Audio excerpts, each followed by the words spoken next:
बहुत बड़ी शोध की बात आपको बताने जा रहा हूं कि टीचिंग एप्टीट्यूड, जिसको हिंदी में हम शिक्षण योग्यता अभियोग्यता दोनों कह सकते हैं, है क्या। तो आजकल एक चलन है पूरे दुनिया के प्रतियोगिता परीक्षाओं में कि एबिलिटी से प्रश्न जरूर पूछे जाते हैं, और उसका बैकग्राउंड भी क्या है वो भी आपको इसी चक्र के क्लास में पता चल जाएगा, वो भी मैं बताऊंगा। एक बहुत मास्टर की आपको देने जा रहा हूं जो आपके बच्चे के भी काम आएगा। तो सवाल जो पूछा जाता है, किसी भी इंफॉर्मेशन को उस फील्ड से जब रिलेट कर दिया जाता है तो उस फील्ड का एप्टीट्यूड हो जाता है। जैसे गणित के प्रश्नों को, अगर गणित के फील्ड से जुड़ा हुआ कोई एग्जाम है जिसमें गणित की ज़रूरत है, गणित की ज़रूरत तो इससे सब जगह है, आपको पीछे भी मैं बनाया कि संख्यात्मक अभिव्यक्ति और भाषा अभिव्यक्ति, ये दो ऐसे चीज़ हैं जो बुनियादी तौर पे प्रारंभ होते हैं भारत के भी तमाम पाठ्यक्रमों में, कक्षा 1 से लेकर आगे आप देखते हैं कि गणित को तरजीह दी जाती है। यानी आंकिक योग्यता से शुरुआत होती है और भाषा, दो चीज़। मनुष्य का स्वभाव सरल है और बाय नेचर वो गणित में आस्था रखता है, गणित में जिज्ञासा रखता है। अब ये अलग बात है कि बहुत रुचि नहीं है उसकी, लेकिन बेसिक गणित में रखता है। आए दिन बिना गणित के उसका एक काम भी संपन्न नहीं हो सकता, एक काम भी वो नहीं कर सकता है। टॉफ़ी खरीदने जाता है, टॉफ़ी को काउंट करता है। बोला जाए छोटे बच्चों को कि दो दो टॉफ़ियाँ बांट दो, तो पहले स्टॉक देखेगा कितना है, तो जोड़ घटाओ गुना भाग, तेरे पास पैसा कितना है। कोई ऐसा काम नहीं है जिसमें गणित उसका सहायक नहीं है, प्रारंभिक गणित। और इसीलिए प्रारंभिक गणित की पढ़ाई डे 1 से होती है, और विषय बाद में आता है, विज्ञान बाद में, लेकिन गणित और भाषा ये शुरू से ही बच्चों को पहले सिखाया जाता है। उसके मनोवैज्ञानिक आधार हैं, खैर उसकी चर्चा करूंगा। तो शिक्षक से बड़ा पीछे आप लोगों का भी आग्रह था कि जीके पे कोई किताब बताइए, जीके पे कुछ क्लास लिया जाए, तो मैंने कहा पीछे बता चुका हूँ कि जीके पढ़ने की प्रत्यक्ष रूप से आपको कोई ज़रूरत नहीं है। आपका जो एप्टीट्यूड है, आप ही के इंफॉर्मेशन से वो जीके बन जाएगा। यानी जो कुछ भी मैं पढ़ाया हूँ, यही उद्देश्य था कि अभी तक दो चीज़ों की पढ़ाई हुई है। एक पहली पढ़ाई आपकी हुई है शिक्षा शास्त्र जिसको कहते हैं, शिक्षा का इतिहास जिसको कहते हैं, जिसके अंदर शिक्षा विभिन्न परिवेश में विभिन्न शासकों के अंतर्गत क्या स्वरूप उसका था। तो उसमें मैं प्राचीन काल से लेकर मध्यकाल होते हुए आज तक की सारी नीति और सारी पृष्ठभूमि की चर्चा की, और वो चीज़ प्रत्यक्ष रूप से कहाँ प्रश्न बन सकता है उसका, तो ये सोचिए, तो ये टीचिंग एप्टीट्यूड में ही बनेगा। उसके बाद दूसरी चीज़ है कि मैंने मनोविज्ञान, शिक्षा मनोविज्ञान और बाल मनोविज्ञान के ऊपर कक्षा ली। वो भी एक आपके लिए बहुत इंपॉर्टेंट है। आपकी अभिरुचि, जब तक आप मनोविज्ञान को नहीं समझेंगे कि आप अच्छे शिक्षक हो ही नहीं सकते हैं। सवाल ही नहीं है कि आप बच्चों को पढ़ा लेंगे।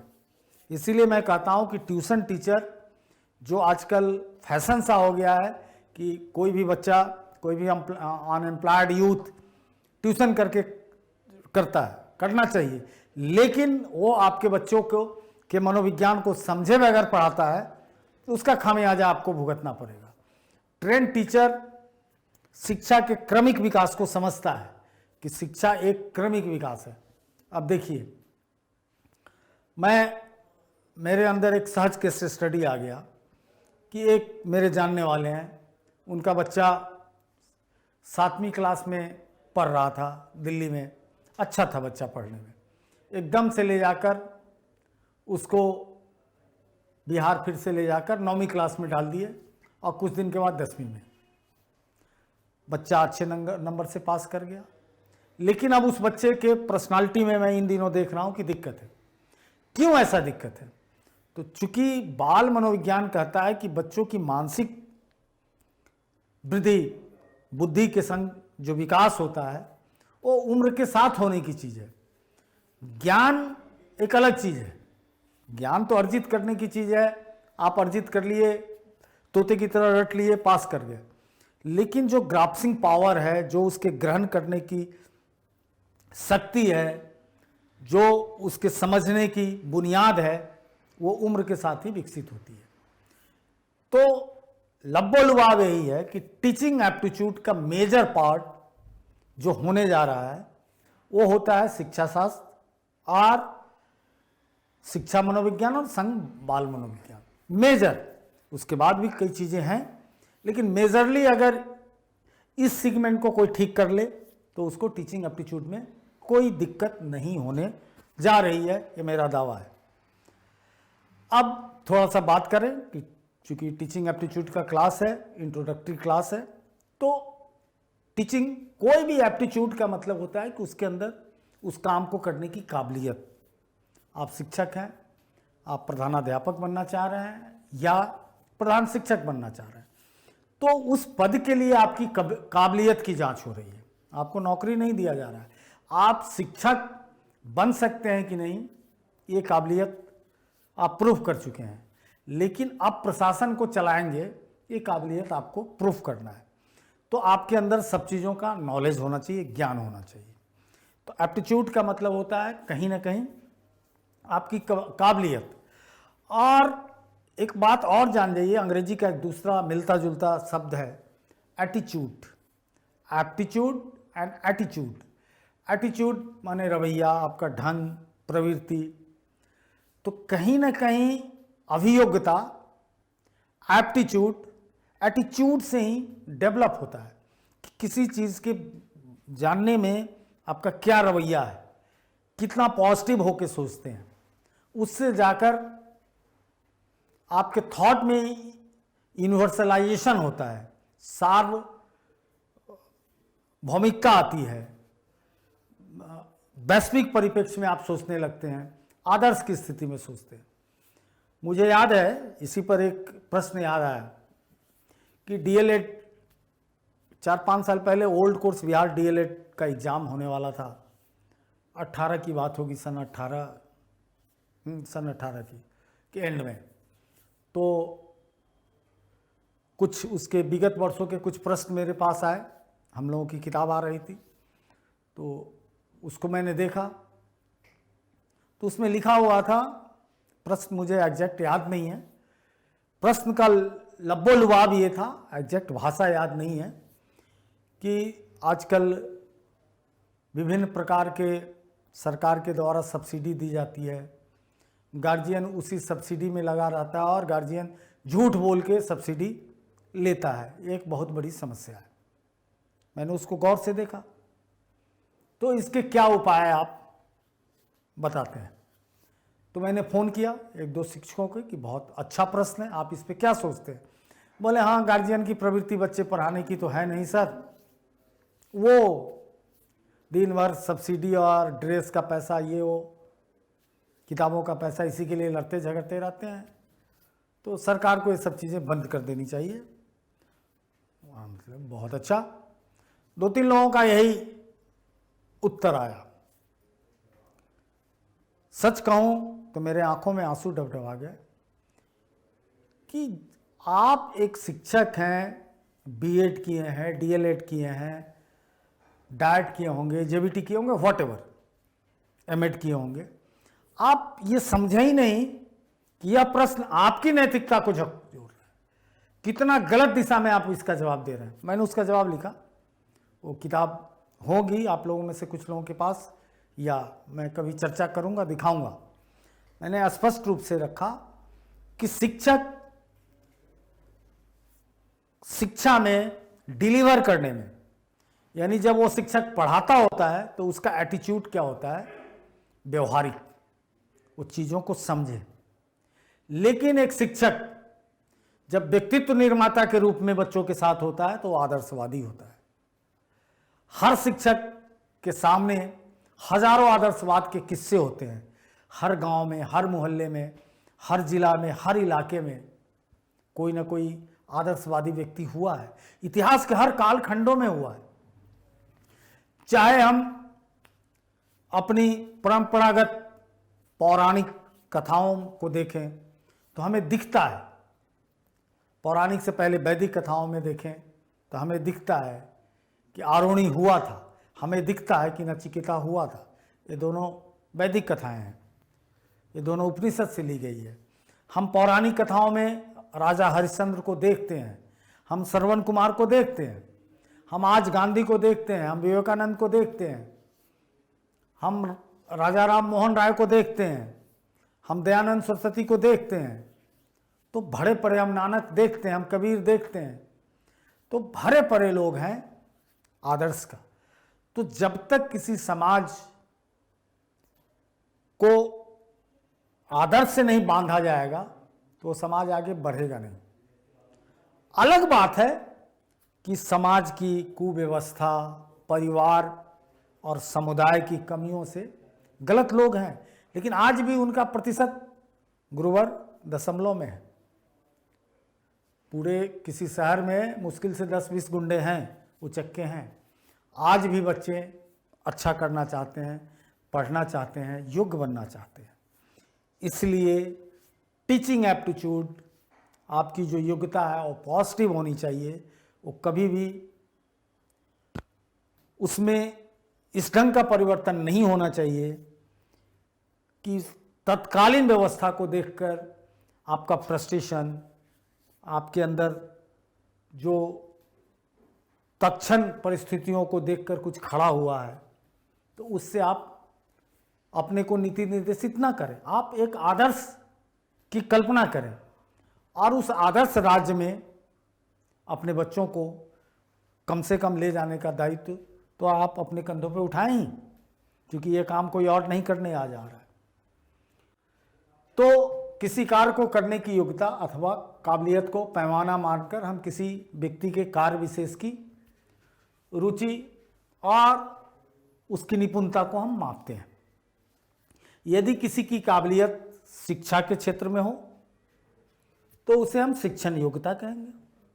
अब कोई ज़रूरी नहीं है कि कोई पुलिस है तो पुलिस के अंदर शिक्षण योग्यता हो, बिल्कुल नहीं, क्योंकि उसका इस विषय वस्तु को पढ़ा ही नहीं। कोई किरानी हो, उसके अंदर शिक्षण योग्यता नहीं होगा, किरानी के अंदर कोई और योग्यता होगी, पुलिस के अंदर कोई और योग्यता होगी। तो ये योग्यता उसी में है जो शिक्षा के क्षेत्र में है। वही बात है कि प्रतियोगिता परीक्षाओं में एक चलन या फैशन हो गया है एप्टीट्यूड टेस्ट का, जिसको योग्यता, अभियोग्यता, कौशल आदि कुछ भी कह सकते हैं। मूलतः किसी एप्टीट्यूड की सही परख तो एटीट्यूड से ही होती है। आप सभी जानते हैं कि एटीट्यूड का अर्थ होता है रवैया, नजरिया, प्रवृत्ति, भाव आदि।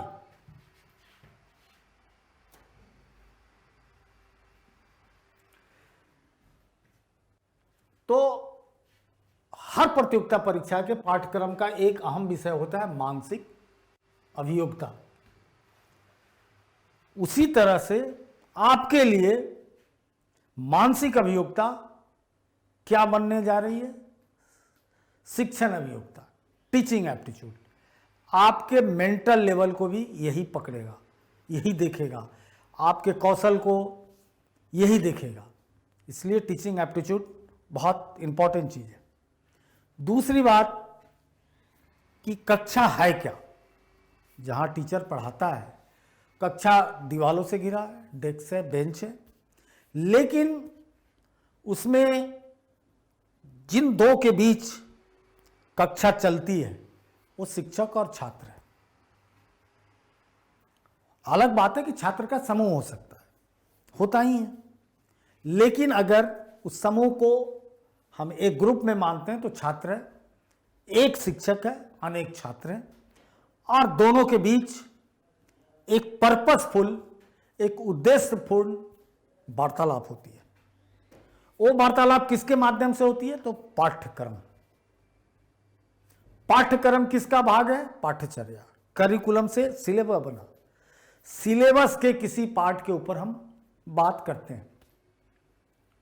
जैसे हम पर्यावरण के ऊपर बात कर रहे हैं, तो पर्यावरण को हमको किसको समझा देना, 3 त्रिरैखिक त्रिभुज बनता है। एक तरफ छात्र है, एक कोने पे विषय वस्तु है, सिलेबस है, और एक कोने पे टीचर है। टीचर के माध्यम से बच्चा उसको डिकोड करता है, किसको, उस विषय को जानता है। आप जो जितने प्रभावपूर्ण ढंग से उसे बताएंगे, जितने बुनियादी तौर पे तोड़ के सहज और सरल बताएंगे, बच्चा उसको उतनी ही आसानी से ग्रहण करेगा और उसके जीवन में वो पढ़ाया हुआ सदैव काम आएगा। अब आप सपोज दैट पर्यावरण पढ़ा रहे हैं, बड़ा रिलेवेंट टॉपिक है, इससे जीवंत कोई टॉपिक हो ही नहीं सकता है। क्योंकि पर्यावरण का मतलब है कि पहले इस बात का एहसास करा देना। आपके भी परीक्षा में पर्यावरण से सवाल रहेंगे, मैं अलग से क्लास भी लूंगा, याद रखिए। पर्यावरण के बिना आप कुछ नहीं होना है। पर्यावरण तो है, उसकी अलग परिभाषा है, फिर आप बताएंगे पर्यावरण हमारे चारों ओर का वातावरण और उसका निर्माण कैसे सजीव से और निर्जीव से दोनों से मिलके होता है। हम सब एक वायुमंडल के पार्ट हैं। मोटा मोटी पर्यावरण क्यों हमारे लिए उपयोगी है, इस बात को पहले अगर बच्चों को बता दें तो उसको पेड़ से, चिड़िया से, पक्षी से, सब चीज़ से उसे स्नेह हो जाएगा। क्योंकि सीधी बात है कि मानव विकासशील प्राणी है और सभ्यता के आराम से वो विकास करता रहा है, इसलिए यहां पहुंचा है। इस विकास के क्रम में उससे भूल हुई है, कहीं ना कहीं यह विकास असंतुलित है, बैलेंस नहीं है। और ये असंतुलन इतना ज्यादा कष्टदायी हो चुका है कि आज हमारे गले में ही फांसी का फंदा आ गया है। यानी पूरी मानव सभ्यता नष्ट होने के कगार पे खड़ी है।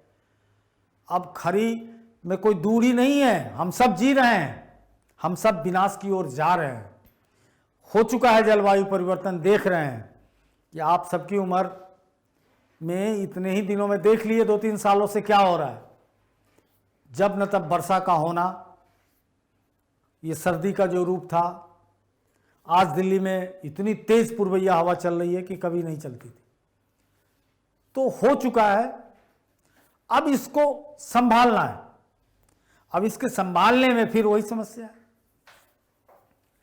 वही समस्या है कि इसको बर्बाद करने में जिन लोगों की भागीदारी थी, जो हमसे ज्यादा विकसित थे, उन्होंने इसको बर्बाद किया।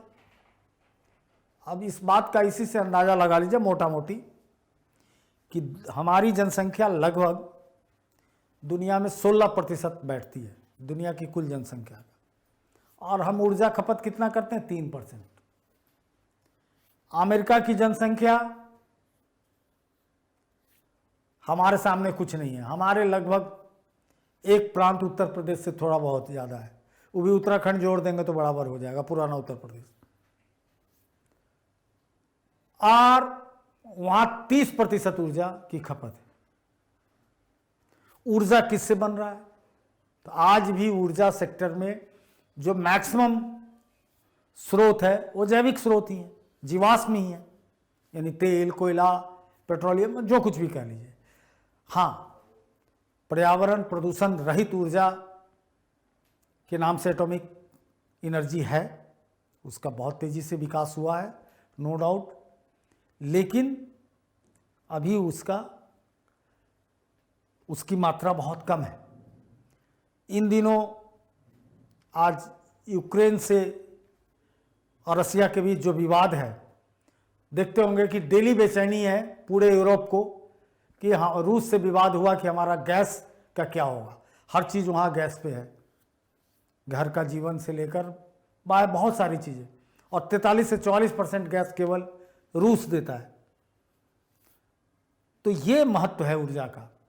तो हम अभी ऊर्जा का यूज भी नहीं किया और हमको अब कहा जा रहा है कि सब बंद करो। अब हमको एटॉमिक प्लांट लगाने में, सोलर लगाने में, लिथियम लाने में, अब गाड़ी जिस बैटरी से चलती है लिथियम, जिससे आपका मोबाइल भी चलता है, लैपटॉप भी, लिथियम है, बड़ा हल्का सब्सटेंस है पीरियोडिक टेबल का, आवर्त सारणी का, और आयनीकरण के द्वारा उससे विद्युत निकलती है, ये भी आपके लिए जीके का ही क्वेश्चन हुआ। तो लिथियम के बैटरी को बहुत हल्का होने के कारण गाड़ी में लगाया जा रहा है, अब उसकी गाड़ियाँ भी आ चुकी हैं। भविष्य की ऊर्जा खासकर परिवहन, पब्लिक ट्रांसपोर्ट, जो निजी ट्रांसपोर्ट है उसमें लिथियम ही आएगा, चाहे आप मोटरसाइकिल यूज करें, स्कूटर करें, कार करें, और धीरे धीरे बस की ओर भी पहुंचेगा।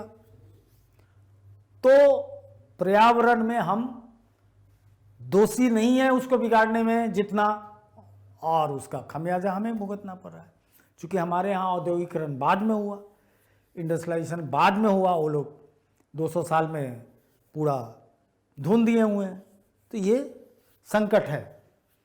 तो टीचिंग एप्टीट्यूड में मेन परख है कि एक अज्ञात विषय को एक अबोध बालक के पास आप किस रूप में ले जाते हैं, उसी का अध्ययन टीचिंग एप्टीट्यूड है। समझ गए? क्योंकि बच्चा आप जो बता रहे हैं उससे बिल्कुल अनभिज्ञ है। अब एक टीचर की योग्यता 3 चीजों पर निर्भर करती है, यानी योग्यता मतलब वही एप्टीट्यूड, आपकी एप्टीट्यूड 3 चीजों से संचालित होती है। शिक्षक की शिक्षा मनोविज्ञान और बाल मनोविज्ञान की ठीक ठाक समझ होनी चाहिए, जो मैं बोल चुका हूं। यानी जब तक आप छात्र की प्रवृत्ति नहीं समझेंगे तब तक आप अच्छा पढ़ा नहीं सकते। क्यों, क्या चाह रहा है, आप पढ़ा रहे हैं, आपस में गप कर रहा है, एक दूसरे को पेंसिल मार रहा है, किसी और दुनिया में खो गया, तो कहीं ना कहीं आपको समझना होगा कि इसका इंटरेस्ट खत्म हो रहा है, इसके इंटरेस्ट को जगाएं। इसका वातावरण ठीक नहीं चल रहा है, यानी इसकी दोस्ती ठीक नहीं चल रही है, इसके घर में कोई ऐसा तनाव है जिस तनाव से बच्चा मुक्त होकर आपके क्लास में नहीं बैठा हुआ है। इसलिए आपका धर्म है, यहीं पे एटीट्यूड की ज़रूरत है कि आप पकड़ लीजिए उसको और उसको नॉर्मल करके क्लास को चलाइए। और दूसरी बात, शिक्षा शास्त्र की कितनी समझ है। और तीसरी बात कि एक शिक्षक को अपने पाठ्य वस्तु जो पढ़ा रहे हैं उसका पूरा ज्ञान होना चाहिए। और शिक्षा ही एक ऐसा चीज़ है कि अगर आप बिना पढ़ाए पढ़ाते हैं, बिना होमवर्क के, बिना लेसन प्लान प्रॉपर किए, चाहे किसी भी क्लास में पढ़ा रहे हैं, तो आप कहीं ना कहीं ना इंसाफी कर रहे हैं। ठीक है, आप दूसरी क्लास के बच्चों को गणित पढ़ा रहे हैं, आपको लगता है कि यही तो मैं 40 साल से पढ़ा रहा हूं, इसमें क्या करना है, लेकिन गुरुवर नहीं अधिक तो आधे घंटे भी एक बार फिर से उस गणित को समझें, प्रतिदिन उसके उपयोग को, उसमें सोचे। केवल आप बैठ के अकेले में 1 घंटा, आधा घंटा साइकिल चला रहे हैं भाई, गणित के ऊपर सोचें, आपका परफॉर्मेंस इतना ज़्यादा बाउंस करेगा, इतना उछाल मारेगा कि हो सकता है आप नया नया फार्मूला क्रिएट करें। क्योंकि पढ़ाने की जो सबसे सुखद पक्ष है कि पढ़ाने वाला ज़्यादा ज्ञान अर्जित कर लेता है, ये मैं दावे के साथ कहता हूँ। जो पढ़ता है उससे ज़्यादा। हम लोग किसी भी क्लास को अमूमन अगर आधे घंटे का मैं क्लास करता हूँ तो 8 से 10 घंटे की तैयारी होती है, जबकि सब चीज़ मेरे उंगली पे है, टिप्स पे है। मैं इतना काम कर चुका हूँ कि कोई भी भारत का ऐसा पाठ्यक्रम सोशल साइंस का नहीं है, चाहे इतिहास, भूगोल, समाज विज्ञान, राजनीति विज्ञान, शिक्षा, जिसको मैं 30 साल से इतना बार खंगालता हूँ, करंट अफेयर्स। हाँ, साइंस नहीं है, कॉमर्स नहीं है, इकोनॉमिक्स कम है, इंडियन इकोनॉमी है, तो हर बार कुछ नया निकलता है। हर बार मन करता है अच्छा इस फॉरेन राइटर का किताब पढ़ लूँ, इसका पढ़ लूँ, इसका पढ़ लूँ, तो डे टू डे उसमें एक आनंद आता है, तब जाके एक क्लास बनता है। तो ये सोचना कि पहली क्लास का बच्चा है और क्या पढ़ाना है, आप पढ़ के तो देखो। आप जाके, अगर आप जिस विषय के शिक्षक हैं, कोशिश कीजिए कि ग्रेजुएशन लेवल तक उस चीज़ की किताब होनी चाहिए आपके पास। अगर गणित की किताब आपकी BA BSc की है, यानी आप लुनिया का अगर कैलकुलस रखते हैं BSc का, आप पहली क्लास में उसमें से कुछ चीज़ निकाल के आप दे सकते हैं बच्चों, जबकि कैलकुलस पढ़ना नहीं है। लेकिन कैलकुलस की भी शुरुआत मूलतः जोड़ और घटाव से ही होती है। इसलिए इस बात से आप अपने को मुक्त नहीं कर सकते हैं कि बच्चा है छोड़ दो, भाषा है, कुछ भी है, खुद आप फार्मूला बनाएंगे, खुद आप। ये प्रयोग हमारे गिजू भाई बटेरा ने किया है, बहुत सारे शिक्षाविदों ने किया। इसलिए सदैव पढ़ के पढ़ाने की तैयारी रहनी चाहिए। चलिए, शिक्षण की सफलता तभी मानी जाए जब शिक्षण छात्र ग्रहण कर ले। अगर छात्र ग्रहण नहीं करता है तो वाकई ये शिक्षक की असफलता है। इसीलिए इन सारे चीजों को संतुलित रूप से चलाने के लिए कुछ निश्चित शिक्षा विधियां बनी है, मेथोडोलॉजी बनी है टीचिंग की। मूलतः शिक्षण सीखने में उत्तेजना, पथ प्रदर्शन, प्रोत्साहन देता है। सही बात है कि जब तक स्टिमुलेट नहीं करेगा, सीखने में उत्तेजना नहीं आएगा, तब तक मजा नहीं आएगा। और शिक्षक तो सबसे पहले एक बहुत बड़ा लीडर है, पथ प्रदर्शक है। आपका पहला काम तो पथ प्रदर्शन करना है। दूसरी बात कि मानव एक सामाजिक प्राणी है और समाज की सबसे बड़ी विशेषता है कि समाज परिवर्तनशील प्रकृति का है। समाज कहीं कोई भी चीज़ ऐसी नहीं है कि बहुत बवादम से बड़ा इस पर डिस्कोर्स है कि समाज में एक चीज़ और देखिएगा। आप जिस किसी समाज में हैं, देखिएगा कि वो समाज आज से 100 साल पहले भी जी रहा है, भविष्य की भी कपोल कल्पनाओं में है, वर्तमान में भी है, और 500-600, 1000, 2-2500 साल पीछे भी जी रहा है। यानी बहुत सारी चीज़ें आज भी उसके यहाँ मौजूद है कि आज फलाना दिन है, इस दिशा में नहीं जाएंगे। आधुनिक युग में ऐसा सोचना, आज बाहर जाना है, खटाई नहीं खाएंगे, बिल्ली रास्ता काट दिया। तो ऐसा क्यों है? इस एटॉमिक युग में ऐसा क्यों है? तो हम परंपराओं को भी ढोते आए हैं। तो ये सिद्ध करता है। और मोबाइल फ़ोन भी है, व्हाट्सएप भी देख रहे हैं, आज अमेरिका का राष्ट्रपति क्या बोला वो देख रहे हैं, दुनिया में कहीं मैच हो रहा वो देख रहे हैं। तो वर्तमान के साथ भी है, तो परिवर्तनशील है। और इस परिवर्तन में आर्थिक, सामाजिक सारी परिस्थितियां बदलती है। और इसी में एक छात्र को अपना जीवन बिताना है। तो इसीलिए शिक्षा का उद्देश्य मात्र छात्र को ज्ञान भर देना नहीं है, बल्कि इस योग्य भी बनाना है कि सामंजस्य अपने समाज से, अपने समुदाय के बीच सामंजस्य भी स्थापित करे। चूंकि इंटेलिजेंसिया, बौद्धिकता का मतलब है कि कौन कितना जल्दी अनुकूलित हो जाता है। जो जितना जल्दी अनुकूलित होगा उसका सर्वाइवल उतना अधिक होगा। मनुष्य इसीलिए इतना आगे आया। डार्विन कहता है कि उसके अंदर अनुकूलता थी। तो शिक्षा में बहुत जरूरी है अनुकूलता। इस प्रकार कहा जा सकता है शिक्षण वो साधन है जिसके द्वारा समाज अपने बालकों को चुने हुए वातावरण में जिसमें वो रहता है वहाँ के लिए जल्दी से जल्दी अनुकूलता की प्रक्रिया में उसे वो प्रशिक्षित करता है। क्रियाशील, एक्टिव होना बच्चों का जन्मजात गुण है और उसको वो अपने विभिन्न प्रवृत्तियों द्वारा बताता भी है, हंस के, बोल के, लड़के झगड़ के या कंप्लेन करके, तमाम एक्टिविटी द्वारा अपनी क्रियाशीलता को दिखाता है। इसीलिए बच्चों को सबसे ज़रूरी है कि उनको उचित पथ प्रदर्शन किया जाए और इससे बच्चों में अनुकूलता आ जाए। सदैव शिक्षा में एक अच्छे शिक्षक को ये कोशिश करना चाहिए कि अपने बच्चों को प्रोत्साहित करें।